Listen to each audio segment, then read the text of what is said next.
अमित शाह जी, आपका rising India summit में आने के लिए बहुत बहुत धन्यवाद। मैं कुछ समय लेके बताना चाहता हूं कि हम यहाँ पे क्या करना चाह रहे हैं, हम क्या करते आ रहे हैं। हम पिछले 4-5 साल से राइजिंग इंडिया समिट कर रहे हैं हर साल। इस साल की थीम थी राइजिंग इंडिया रियल हीरोज़। हम उन लोगों पर स्पॉटलाइट डालना चाहते थे जो आम आदमी हैं देश के, जो एक्स्ट्राऑर्डिनरी काम कर रहे हैं, ordinary people doing extraordinary work, जिनको कि आपकी सरकार ने भी पद्मा अवार्ड्स के थ्रू जो है उनको रिकग्निशन दिया है। प्रधानमंत्री जी के मन की बात में उन्होंने एक डायरेक्ट कॉन्वर्सेशन ऐसे लोगों के संग किया है। तो सबसे पहला सवाल राइजिंग इंडिया समिट पर मेरा ये होगा कि आप राइजिंग इंडिया को, पिछले 9 साल से आपकी सरकार है, आप कैसे देखते हैं इंडिया राइजिंग को, और इसमें रियल हीरोज़ का योगदान कैसे रहा है? देखिए, ये विगत 9 साल में भारत ने हर क्षेत्र में दुनिया के सामने अपने आप को सिद्ध किया है। चाहे खेल का क्षेत्र हो, चाहे अर्थतंत्र का सुधार करना हो, चाहे डेमोक्रेसी का रियल परकोरेशन करना हो, डेमोक्रेसी को स्ट्रेंथी करना हो, केंद्र और राज्य के संबंध बेहतर बनाकर इसको दुनिया के सामने रखना हो। अनुसंधान के क्षेत्र में भी हमने बहुत कुछ प्राप्त किया है।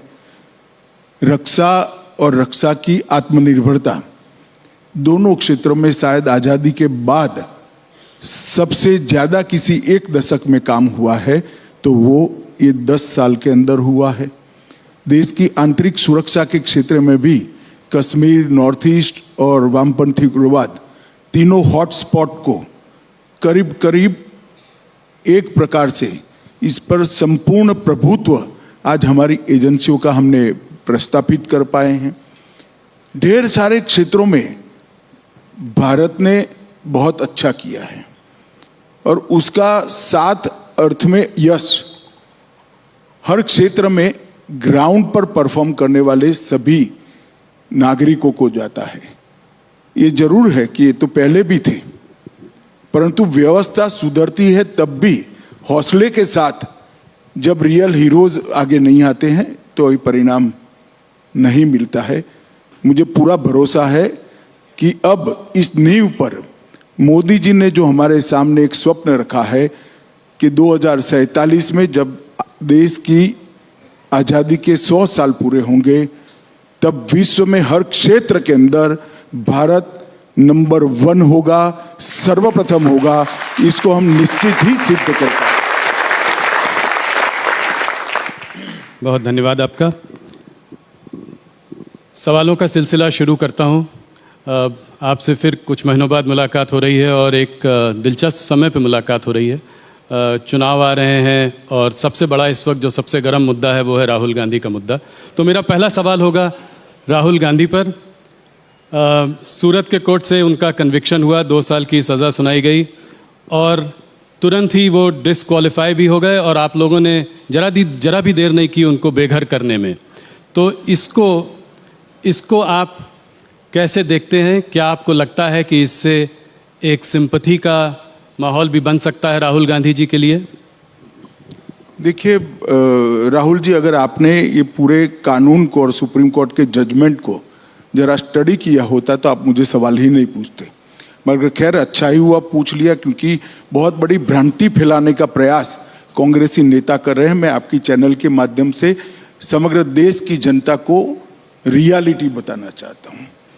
हमारा जो कानून था, वो कानून में एक प्रावधान था कि किसी भी व्यक्ति को अगर 2 साल की सजा होती है तो 3 महीने का समय उसको मिलेगा अपनी सजा को स्टे कराने के लिए। सजा को स्टे कराना और दोष को स्टे कराना 2 अलग बात है। तो दोष को भी स्टे कराना है, सजा को भी स्टे कराना है जी। और हमारे कानून में प्रोविजन ही नहीं है कि जिस अदालत किसी भी व्यक्ति को 2 साल या उससे अधिक सजा करती है, वो दोष पर रोक लगा सकती है। कन्विक्शन स्टे नहीं हो सकता जी, सेंटेंस हो सकता है। अब एक lily Thomas versus union of India का जजमेंट आया है 2013 में। उस जजमेंट में सुप्रीम कोर्ट ऑफ इंडिया ने तय कर दिया कि 3 महीने आपको नहीं मिलेंगे, क्यों देना है? चुने हुए प्रतिनिधि कोई विशेष प्रायोरिटी क्यों एंजॉय करे? जिस क्षण से आपको सजा होती है उसी क्षण से आपकी सदस्यता रद्द हो जानी चाहिए। ये सुप्रीम कोर्ट का वर्डिक्ट है, 2013 का है, जब राहुल जी की माताजी के नेतृत्व में यूपीए चलता था। हम तो दूर दूर तक नहीं थे। अब ये जजमेंट आने के बाद हम तो आज भी सुधारना नहीं चाहते जजमेंट को, मगर कांग्रेस सरकार सुधारना चाहती थी क्योंकि वो लालू जी को बचाना चाहती थी। एक ऑर्डिनेंस लेके आए मनमोहन सिंह जी और इसको नॉनसेंस कर श्रीमान राहुल गांधी ने पूरे देश के सामने अपने ही सरकार के ऑर्डिनेंस को फाड़ दिया। अब उनके फाड़ने के बाद किसकी मजाल थी कांग्रेस सरकार में कि इस ऑर्डिनेंस को कानून में बदले, विड्रॉ कर लिया गया जी। आज अगर वो कानून होता तो वो शायद बच जाते, इतनी हाई तौबा नहीं करनी पड़ती। और दूसरी बात, उन्होंने अब तक अपने दोष पर रोक लगाने के लिए, कन्विक्शन पर स्टे लेने के लिए अपील भी नहीं की है। ये किस प्रकार की एरोगेंसी है? आपको फेवर चाहिए, आप मेंबर पार्लियामेंट बने रहना चाहते हो और अदालत के सामने भी नहीं जाओगे? ये किस प्रकार की एरोगेंसी है? कहां से जनरेट होती है ये एरोगेंसी? कहां से जनरेट होती है? और ये श्रीमान पहले नहीं है, अब तक राजनीति में उनसे ज्यादा बड़े पद पर रहे हुए और उनसे भी ज्यादा अनुभव रखने वाले ढेर सारे नेता इसी प्रावधान के तहत अपनी सदस्यता गंवा चुके हैं। अमित जी, थोड़ा आने वाले चुनाव, कर्नाटका के चुनाव की ओर देखते हैं। कुछ प्रदेश के चुनाव इस साल जो हैं बड़े चुनाव हैं, कर्नाटका, मध्य प्रदेश, राजस्थान, छत्तीसगढ़, और ये एक तरीके से 2024 के पहले एक सेमीफाइनल मैच है। तो आप कर्नाटका के चुनाव को कैसे देखते हैं? आज क्या लगता है आपको, वहाँ पर स्थिति क्या है? कितनी सीटें देते हैं आप? ये सवाल मैं हर बार आपसे पहले पूछता हूँ। देखिए, मैं कर्नाटक 9 दिन लगाया हूँ, चुनाव की घोषणा की पहले आज ही हुई है, और करीब करीब कर्नाटक के जो 5 क्षेत्र है, मुंबई कर्नाटक, कल्याण कर्नाटक, मैसूर, बेंगलुरु, इस तरह के जो 5 क्षेत्र है, 5 क्षेत्र में मैं जाकर आया हूं और 9 दिन तक डिटेल दौरा किया है। मैं आपको पक्का असेसमेंट कर रहा हूं कि हम निश्चित रूप से हाफ वे मार्क से काफी आगे रहेंगे। पूर्ण बहुमत की भारतीय जनता पार्टी की सरकार बनने जा रही है। Amit ji, central investigative agency से जो है ऑपोजिशन को बहुत डर है, कहती हैं कि जो हमको हैरेस करते रहते हैं, सरकार इनका इस्तेमाल करती है उन लोगों को परेशान करने के लिए। जरा भी ऐसा नहीं है। 2014 और 2019 दोनों चुनाव में भारतीय जनता पार्टी की सरकार ने देश को वादा किया था कि हम करप्शन के खिलाफ लड़ेंगे, और हमारी ये लड़ाई करप्शन के खिलाफ है। जी, कुछ अन्य राज्यों के चुनाव के बारे में बात करना चाहूँगा। राजस्थान, मध्य प्रदेश और छत्तीसगढ़ के चुनाव भी आने वाले हैं इस साल। तो इन तीनों स्टेट्स में आप अपनी परिस्थितियों को कैसे देखते हैं? क्या लगता है आपको इन तीनों स्टेट्स में क्या होगा? देखिए, तीनों राज्यों में अभी चुनाव की देरी है, मगर तीनों राज्यों का मेरा दौरा हुआ है। राजस्थान का कम, मध्य प्रदेश और छत्तीसगढ़ का ज्यादा दौरा हुआ है।